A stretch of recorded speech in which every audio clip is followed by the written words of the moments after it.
33% जो महिलाओं को जिला आवंटन में प्राथमिकता मिलनी चाहिए थी, आरक्षण मिलना चाहिए था, कोई उसका क्राइटेरिया का फुलफिल नहीं किया गया है। और सबसे बड़ी बात कि जो रिज़ल्ट दिया गया है उसमें पारदर्शिता नहीं है।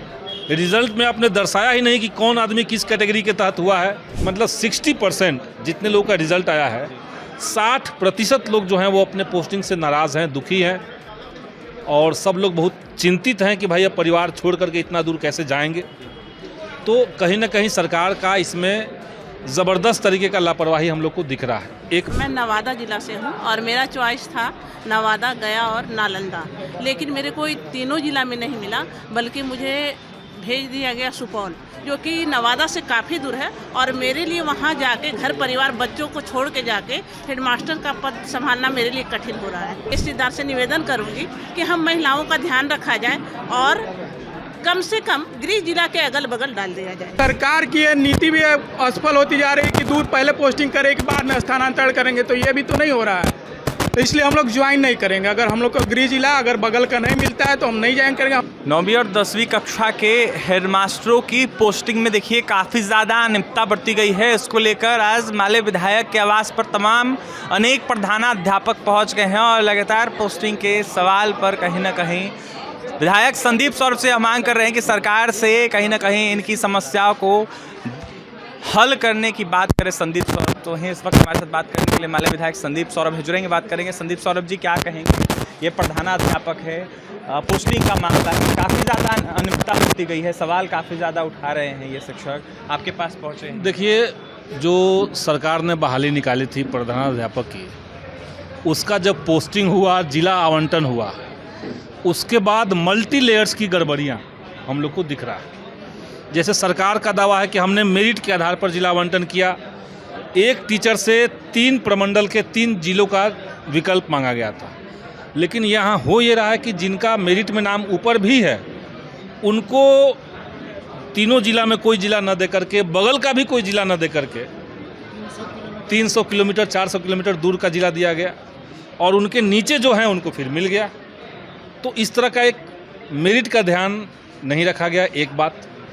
दूसरी बात कि जो दिव्यांग जन हैं उनका अगर ऊपर रैंक में ही बहुत बढ़िया रैंक अगर भी है, तब भी उनको 300 किलोमीटर 400 किलोमीटर दूर दिव्यांगों को भेजा गया, महिलाओं को भेजा गया। 33% जो महिलाओं को जिला आवंटन में प्राथमिकता मिलनी चाहिए थी, आरक्षण मिलना चाहिए था, कोई उसका क्राइटेरिया का फुलफिल नहीं किया गया है। और सबसे बड़ी बात कि जो रिज़ल्ट दिया गया है उसमें पारदर्शिता नहीं है। रिज़ल्ट में आपने दर्शाया ही नहीं कि कौन आदमी किस कैटेगरी के तहत हुआ है, तो कोई कैटेगरी वाइज आपका रिज़ल्ट नहीं है। अगर यही रिज़ल्ट ठीक से जारी होता, आप कैटेगरी दे देते, मेरिट दे देते और तब जिला देते, तो एक चीज़ें थोड़ा साफ रहती। तो लगभग मतलब 60% जितने लोगों का रिज़ल्ट आया है, 60% लोग जो हैं वो अपने पोस्टिंग से नाराज़ हैं, दुखी हैं और सब लोग बहुत चिंतित हैं कि भाई अब परिवार छोड़ करके इतना दूर कैसे जाएंगे। तो कहीं ना कहीं सरकार का इसमें ज़बरदस्त तरीके का लापरवाही हम लोग को दिख रहा है, एक बात ये। दूसरी बात कि एक लिस्ट हमारे पास लोगों ने दिया जिसमें किनका क्या मेरिट में नंबर था उसका उल्लेख है और किनको कौन सा जिला मिला। उसमें हम देख रहे हैं कि जिसका मेरिट में ज़्यादा अच्छा नंबर है, मेरिट जिनका ज़्यादा अच्छा है, उनको बहुत दूर भेज दिया गया है। तो ऐसे कई लेवल पे गड़बड़ी हुई है और कई सारे टीचर्स का कहना है कि भाई 15 दिन पहले इनको सूचना मिली थी, किसी ने फ़ोन से कहा कि आपको तो कटिहार मिल रहा है, 2.5 लाख दीजिएगा तो आपको हम नज़दीक का ज़िला करवा देंगे। इनको यकीन नहीं हुआ और जब रिज़ल्ट आया तो इनको सच में कटिहार मिला हुआ है। तो कहीं ना कहीं कुछ ना कुछ अंदर गड़बड़ी है, ये साफ दिख रहा है।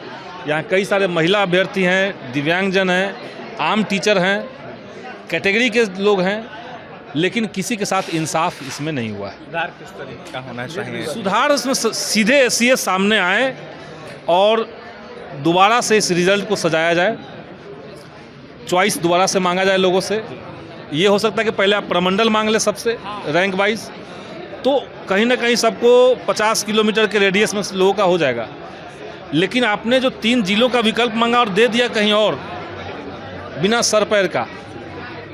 और ऐसा नहीं कि सीटें खाली नहीं हैं, सब जगह सीटें खाली हैं। अब देखिए पटना ज़िला में एक भी पीएच स्टूडेंट का, विकलांग स्टूडेंट का एक भी पोस्टिंग नहीं मिला, मतलब एक भी टीचर को यहाँ पोस्टिंग नहीं मिला। तो तो ऐसा तो नहीं कि यहाँ पे पीएच का सीट नहीं खाली होगा। जब रोस्टर बनेगा तो यहाँ भी खाली होना चाहिए सीट, लेकिन यहाँ किसी का नहीं। सारे पीएच को जो है वो चंपारण भेज दिया गया है। तो इस तरह की गड़बड़ी हुई है। आप बाकी लोगों से पूछिए क्या उनका स्थिति है। काफ़ी ज़्यादा गड़बड़ी हुई है। माले विधायक संदीप सौरभ इन प्रधानाध्यापकों की समस्या को उठाएंगे। इसके साथ ही विधायक संदीप सौरभ का यह साफ तौर पर कहना है कि जिस तरीके से पोस्टिंग हुई है उसमें भारी अनियमितता बरती गई है। देखा जाए तो ये जो प्रधानाध्यापक हैं इनको 300 किलोमीटर दूर तक पोस्टेड कर दिया गया है, जिससे ये लोग काफ़ी परेशान हैं।